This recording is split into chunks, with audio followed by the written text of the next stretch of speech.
you can't really blame them for doing it. Everybody has to make an SUV now. Maserati has their first ones. It's called the Levante or Levante, depending on which part of the world you're from.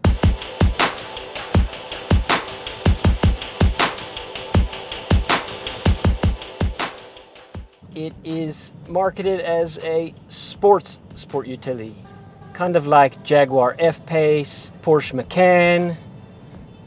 It's got a feeling of substance, a feeling of quality. It feels like you're driving something that costs 1.6 million rand. That's the starting point for a Levante, though you won't find one for that much money. Once you've spec'd it with the 21-inch wheels and all of its options packages, you're looking at 2 million rand. And yes, 2 million rand is a lot for this size SUV. It will be more expensive than an F-Pace, it'll be more expensive than a Macan, but you get that Trident badge, the pitchfork, and you have to pay extra for that. Let me tell you what I like. The steering is nearly perfect. It's hydraulically assisted, which is unusual these days. Everything's gone electric and they can be numb in the center. This is hydraulic and it's weighted perfectly and it feels great. Air suspension comes standard and it feels soft when it needs to, firm when it needs to. You know, I'm not going to get the chance to drive it around a racetrack today or anything like that, but as a cruiser, and that's what this vehicle is, it's a cruiser, it cruises nicely.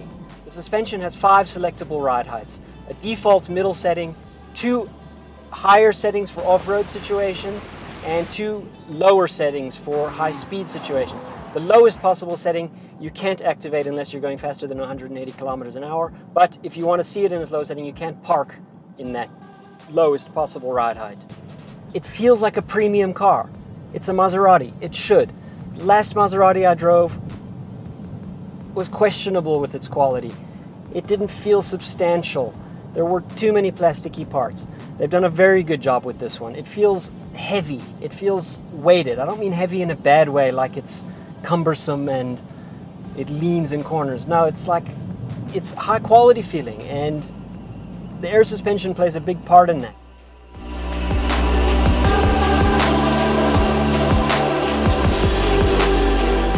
Now let me tell you what I don't like.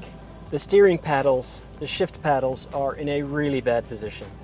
They're too far away from the steering wheel to use comfortably, and the indicator stalk, which you'll use all the time, is blocked by the shift paddle. It's really not a good design, and it might get on your nerves. I've also noticed that the headrest at the center of the back seat is directly placed in the view so that you can't see what's behind you. It's an easy fix. You can take it out and store it in your garage so you can see if you want, but rear visibility is limited, especially like this. When Maserati first revealed the Kubang, that's a concept SUV that came out in 2011, it was ugly, and it was also going to be based on a Jeep Grand Cherokee platform, and apparently that didn't go down well. Customers did not want their new Italian SUV based on an American product. So they've changed their mind and given this a Maserati platform. Where it gets confusing is this is based heavily on a Ghibli. The Ghibli platform is known to be very similar to a 300C. So yes, there is a lot of Chrysler DNA. The engine, though they try to hide the fact that it's based on a Jeep 3-liter diesel, it really is, at the end of the day, the same engine. I don't think that's really such a big deal. It's a good engine, but the interior here is a mix match of all sorts. Very high quality stitching, nice leathers, nice colors, but then in other places you're gonna find Chrysler switchgear. The steering wheel in particular, you can recognize these hard plastic buttons from a Jeep, and the center display is also very similar to Uconnect from Chrysler products. Not that that's a problem, this is a great screen, very colorful, very bright, very crisp, quite easy to use. Now let's talk about performance. It's a 3-liter turbo diesel, and it acts like a 3-liter turbo diesel. It's got lots of torque. There's no explosive power happening here. You aren't going to floor it and spin all four wheels.